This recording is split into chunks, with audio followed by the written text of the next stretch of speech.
Tudo bem, professor? Bom dia, boa tarde, boa noite. Não sei em que horário o senhor vai estar vendo esse vídeo. Esse vídeo vai ser a resolução da atividade prática individual 3 e sem muita enrolação, vamos para o primeiro exercício. Escreva um programa que leia um número n e crie dinamicamente e leia um vetor de inteiros de n posições. Leia um número inteiro c e conte e mostre os múltiplos desse número que existem nesse vetor. Ok, vamos lá, o nosso primeiro código. Vou deixar a função para depois, para poder explicar melhor. A gente começa declarando nossas variáveis, é sempre muito importante declarar o nosso ponteiro vetor aqui, para conseguir alocar ele dinamicamente. Aqui a gente vai ter eu peço o comprimento do vetor para essa variável comprimento, que depois ela vai ser dinamicamente alocada. E se existe a criação desse vetor, ele vai pedir para o usuário digitar os vetores, ou seja, ele vai alocar os nossos valores dentro do nosso vetor e depois mostrar, o vetor na posição tal é tal, o vetor na posição tal é tal. E se não existir o nosso vetor, aqui o else, vai dar o memória insuficiente e já vai sair do nosso programa. Agora, digite o número para acharmos os múltiplos, porque a gente tem que achar todos os múltiplos de um certo número que existem dentro do nosso vetor. Aí eu pedi aqui o número. E depois o que eu vou fazer? Eu faço esse for para que se o vetor i tiver o resto da divisão por número igual a zero, vai ser um múltiplo. E eu vou dar a informação aqui. O valor na posição tal, com valor tal é múltiplo de tal.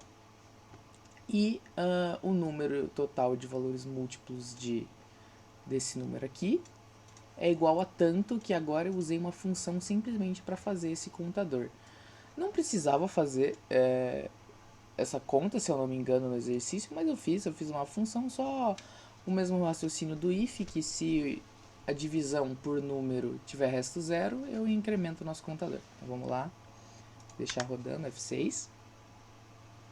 E digite o comprimento do vetor. Eu quero comprimento 5, vai ser 1, 2, 3, 4, 5.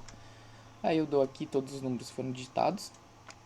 Quero todos os múltiplos de 2. Aqui, na posição 1 com valor 2 é múltiplo de 2. Na posição 3 com valor 4 é múltiplo de 2, que é o nosso if. E agora a nossa função aqui, o número de valores múltiplos de 2 no vetor é igual a 2. E, sem esquecer também que tem o nosso free vetor. Ok, professor, agora vamos para o segundo exercício. Escreva um programa que leia primeiro 6 números gerados pela loteria e depois 6 números do seu bilhete. O programa então compara quantos números o jogador acertou. Em seguida, ele aloca espaço para um vetor de tamanho igual à quantidade de números corretos e guarda os números corretos nesse vetor. Finalmente, o programa exibe os números sorteados e os seus números corretos. Vamos lá, primeiro a gente vai ter essa função aqui. Essa função ela é crucial para o nosso programa, porque eu fiz ela de uma maneira em que toda vez que os números gerados da loteria forem iguais aos números da loteria que o usuário escolheu, ele vai somar no contador. Ele vai retornar quantos números eu acertei. Isso já é de estrita importância para gerar dinamicamente o nosso vetor. Então vamos lá, nossas variáveis aqui. Nossas variáveis, nossos vetores aqui não dinamicamente alocados, porque eles têm tamanho fixo. E o nosso vetor dinamicamente alocado. Primeiro eu peço, na verdade não peço, eu mando o programa gerar o nosso random falso aqui com 98 mais 1 para não dar um número zero. E de 1 a 99. E agora eu peço para o usuário digitar os números da sorte. Depois eu chamo a nossa função lá de cima para ver quantos eu acertei para gerar dinamicamente o nosso vetor. Agora aqui, se o vetor for dinamicamente alocado, ele vai fazer o nosso registro dos números dentro do nosso vetor, ou seja, toda vez que o gerador loteria Ctrl Z, for igual ao nosso escolhido da loteria J, ele vai ter um vetor K, que eu tava tendo um problema antes de colocar esse K, porque ele tava alocando em relação a I ou J, aí depois eu criei uma variável independente para os valores de K, porque aí vai ter o valor certinho de como ele foi dinamicamente alocado. E se ele não criar esse vetor, aqui a nossa memória é insuficiente. Aí depois ele vai printar os números que foram gerados na loteria. E aqui eu fiz uma parte diferente, mas é um frufru a mais. Se a nossa função dá diferente de zero, quer dizer que o usuário acertou algum número. Se não, aqui, ó, infelizmente você não acertou nada dessa vez. Então, se ele acertou algum número, eu vou mostrar os acertos dele na loteria. E eu vou falar, parabéns, você acertou tantos números, chamando nossa função de novo. E por fim, FreeVector. Vamos lá, F6. Aqui, ó, digite o número 1 da loteria. 1, 2, 3, 4, 5, 6. Ok, eu dei todos os números que eu gerei, aqui os números gerados da loteria. Infelizmente você não acertou nada dessa vez. Ó, vamos agora usar o número 44 e o número 60. Vamos lá, F6. 44, 1, 5, 60. Eu acho que tinha o 42 ou... Não, o 42 também, não? Aí, ó. 42, 44 e 60 foram os números que você acertou. Parabéns, você acertou 3 números. E esse foi o segundo exercício. Ok, professor, agora nosso terceiro exercício. Faça um programa para armazenar em memória um vetor de dados contendo 1.500 valores do tipo int, usando a função dinâmica de memória calloc. Faça um loop e verifica se o vetor contém realmente 1.500 valores inicializados com 0. Contém 1.500 zeros do vetor. Atribua para cada elemento do vetor o valor de seu índice junto a esse valor. Exiba na tela os 10 primeiros e os 10 últimos elementos desse vetor. Ok, vamos lá. Primeiro de tudo, a declaração do nosso vetor. Aqui eu já faço a limpa, já limpo esse vetor inteiro aqui com 1500 size of int. E aqui vai ser o nosso programa dos 1500 zeros.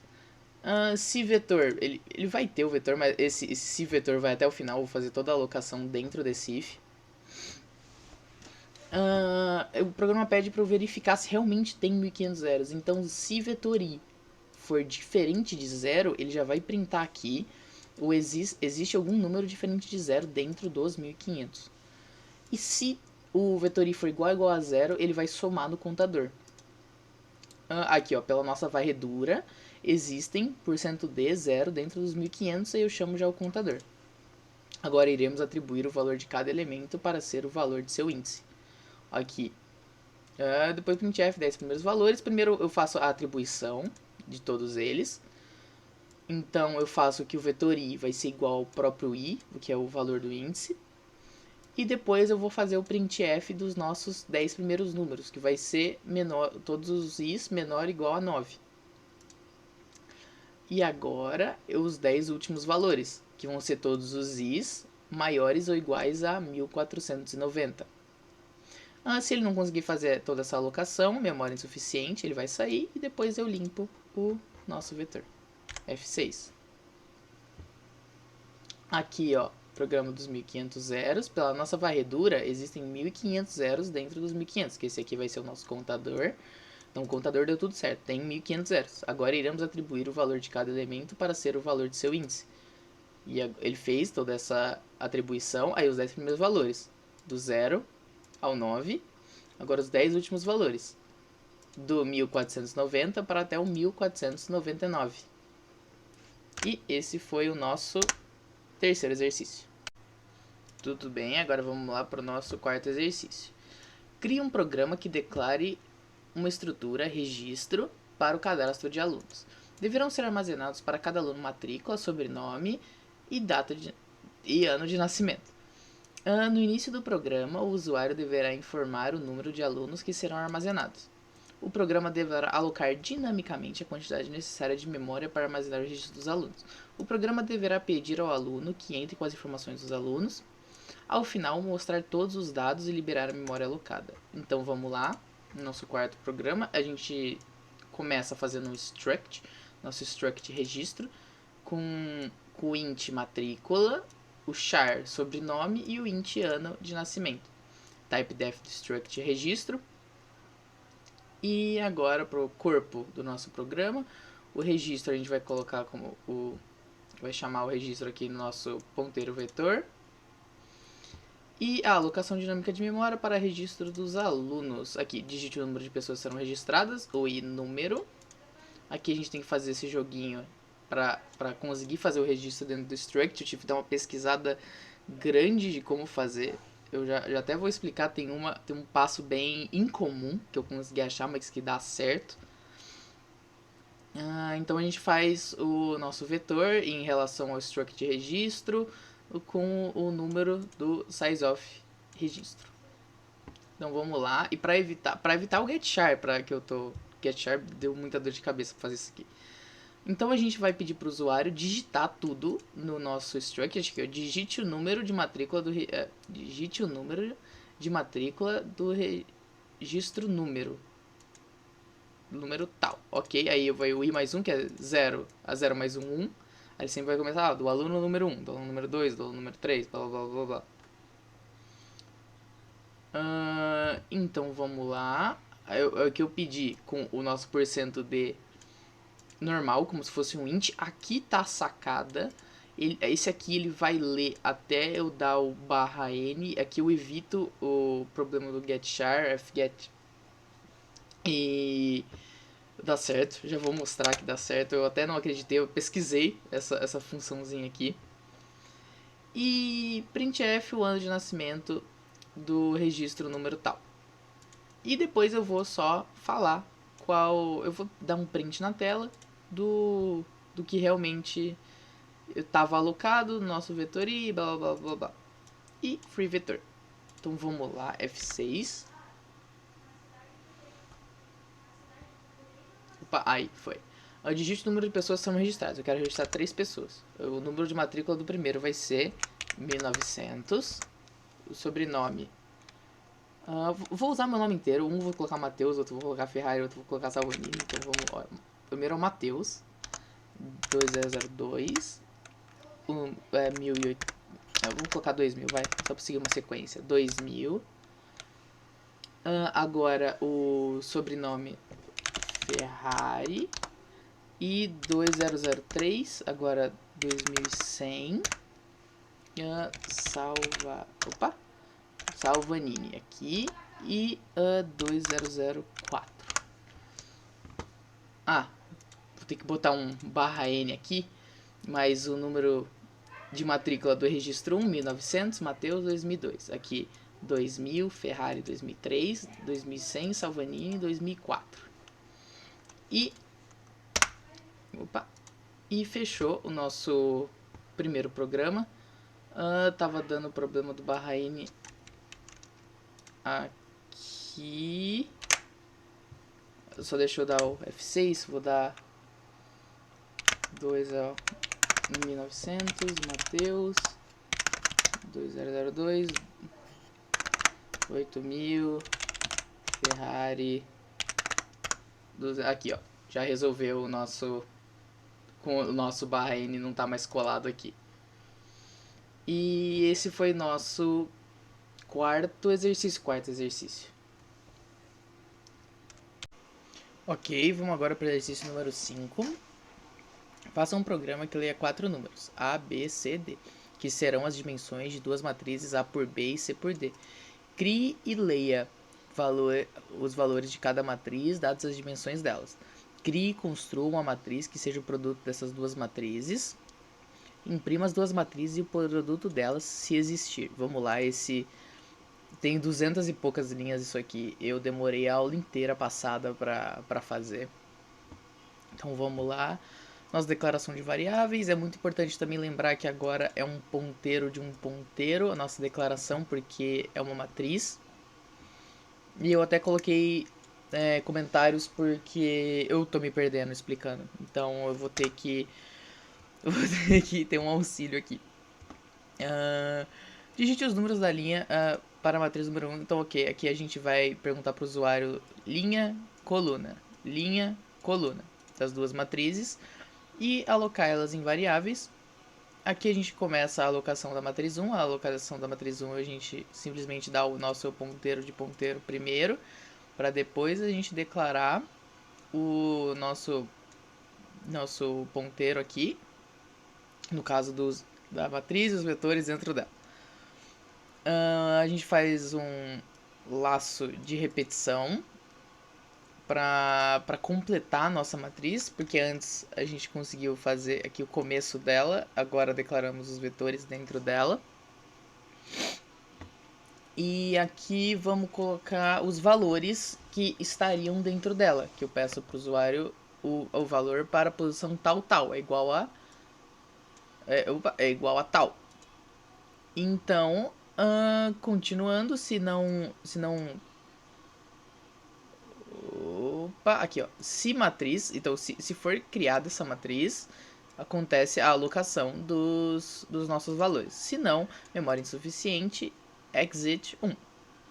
Fim da alocação da matriz 1. A alocação da matriz 2 ela é idêntica, tem as mesmas coisas, só mudam as variáveis para fazer a alocação dela. Agora, a impressão das matrizes 1 e 2, que o programa também pede para eu imprimir as matrizes. Agora é como imprimir uma matriz normalmente, não muda nada. Imprimir a primeira, imprimir a segunda. Mesma coisa, são duas coisas idênticas, só mudam as variáveis. Agora o início da nossa multiplicação. A multiplicação tem que começar com o conceito básico que o número de colunas da primeira matriz tem que ser igual ao número de linhas da outra. Depois eu gero dinamicamente a nossa matriz. Do mesmo jeito, criando a matriz, depois criando os vetores dentro dela. E se a matriz for criada, acontece a alocação dos nossos números, que aqui é o que demorou para fazer. E se não for criada essa matriz, memória não suficiente. Ok, o que a gente vai ter aqui? A gente vai ter o 2 laços de repetição e o terceiro para fazer com que essa matriz eu consiga travar o número de linhas ou colunas dela e ir multiplicando eles e guardando numa variável auxiliar. A lógica é que as linhas da primeira matriz tem que multiplicar as colunas da outra e dar um valor só. Então, o que acontece? Eu guardo esse valor só de várias multiplicações e somas aqui dentro do auxiliar, e o auxiliar vai ser o auxiliar mais auxiliar. Depois eu guardo ele em uma posição dentro da nossa matriz de multiplicação e volto o valor auxiliar a zero para que ele consiga fazer o nosso próximo número da nossa matriz de multiplicação. E se não tiver, se o número de colunas da primeira matriz não for igual ao número de linhas da outra matriz, a matriz 1 não pode ser multiplicada pela matriz 2. Depois eu faço o printf da matriz de multiplicação, é igual, mudam só as variáveis daquele método que eu estava usando para imprimir antes. E agora a limpeza tem que ter laços de repetição também, porque são vários vetores dentro da nossa matriz. Então eu limpo todos eles e depois limpo a própria matriz aqui, isso para cada uma delas, para não ter erro. O free nunca é demais. E return 0. Ok, vamos começar com um caso excludente agora. Vamos fazer com que o número de colunas não seja igual ao número de linhas. Aqui, ó, 2 e agora 1, 2 de novo. Ó, 1, 2, 1, 2. Aqui, ó, ele printou os valores da matriz 1, printou os valores da matriz 2, só que a matriz 1 não pode ser multiplicada pela matriz 2, então ele não teve o último printf. Agora vamos para uma situação em que acontece. Eu vou ter duas matrizes 2 por 2. 1, 2, 3, 4. 1, 2, 3, 4. Aqui, ó, as duas matrizes são 1, 2, 3, 4, 1, 2, 3, 4. E o resultado dá 7, 10, 15 e 22. Mas será que dá esse resultado? A resposta é sim. Eu fiz a multiplicação aqui antes. 7, 10, 15 e 22. E agora, para um jeito mais, digamos, complexo ainda. Será que funciona com uma matriz 3 por 3? A resposta é: eu fiz para funcionar com todos os tamanhos. Mas vamos lá. Opa, F6. Aqui eu vou ter duas matrizes 3×3 agora. 1, 2, 3, 4, 5, 6, 7, 8, 9. 1, 2, 3, 4, 5, 6, 7, 8, 9. Eu vou ter o printf das duas matrizes aqui e a multiplicação entre elas. 30, 36, 42 e acaba no 150. Vamos ver se tá certo? Aqui, ó. 30, 36, 42, aí depois, ó, 102, 126, 150. 102, 126, 150, aqui, ó, 102, 126, 150. Esse foi, de longe, o exercício mais difícil da lista. Foram, no mínimo, umas 2 horas só pra fazer tudo. E depois os toques finais, mas valeu a pena, ficou muito bonito. E esse foi o nosso exercício 5. Vamos lá agora para o nosso exercício da atividade extra, que foi passado na última aula. Escreva um programa que aloque dinamicamente uma matriz de inteiros de dimensões definidas pelo usuário. Ler as dimensões do usuário. Em seguida, implemente uma função que receba um valor e retorne 1 caso o valor esteja na matriz e retorne 0 caso não esteja na matriz. O usuário deve informar um valor inteiro para ser buscado na matriz e receber uma mensagem se achou ou não esse valor. Não esqueça de limpar a memória alocada. Vamos lá, comparado ao último exercício, esse aqui era bem mais suave. Vou explicar a função depois para ter uma linha de raciocínio melhor aqui. Nossa declaração de variáveis. Os comentários que eu usei como base outros exercícios, nos comentários ainda estão aqui, eu aproveitei. Então, primeiro eu pergunto para o usuário o número de linhas, número de colunas, linhas e colunas da primeira matriz, que é no casa única. E eu começo a fazer a alocação dinâmica dela. Faço a alocação dinâmica dela com os vetores dentro da nossa matriz. E se ela for gerada, eu começo a perguntar para o usuário quais são os valores que vão ficar dentro dela. Se não, memória não suficiente, exit igual 1. Depois eu peço para o usuário digitar um número e agora temos a nossa função, a função acha número. A função acha número pega a matriz, pega o nosso número e pega o número de linhas e colunas fornecidas pelo usuário. Então o que eu vou fazer? Eu vou fazer o programa percorrer toda a matriz e se ele achar algum número que que nessa posição esteja igual àquele número que for fornecido para o usuário, eu dou um return 1, senão vai ser return 0. Então o que eu fiz? Eu coloquei if acha número, ou seja, se der 1, o número %d pertence à matriz. Se não, se der 0, o número %d não pertence à matriz. Depois eu faço o for para fazer a limpeza da matriz e o free aqui, o free sozinho. Vamos lá, F6. Número de linhas para... Eu vou criar uma matriz 3×3. Ó, vou criar 1, 2, 3, 4, 5, 6, 7, 8, 9. Vamos ver se o número 8 está dentro dela. 8. Aqui, o número 8 pertence à matriz. Deu return 1 na nossa função, ele pertence. Agora vamos F6. Ó, eu quero agora uma matriz 2×2. Vai ser 1, 2, 3, 4. Será que o número 8 está dentro dela? 8. O número 8 não pertence à matriz. Então essa foi a nossa lista. Muito obrigado e até a próxima lista.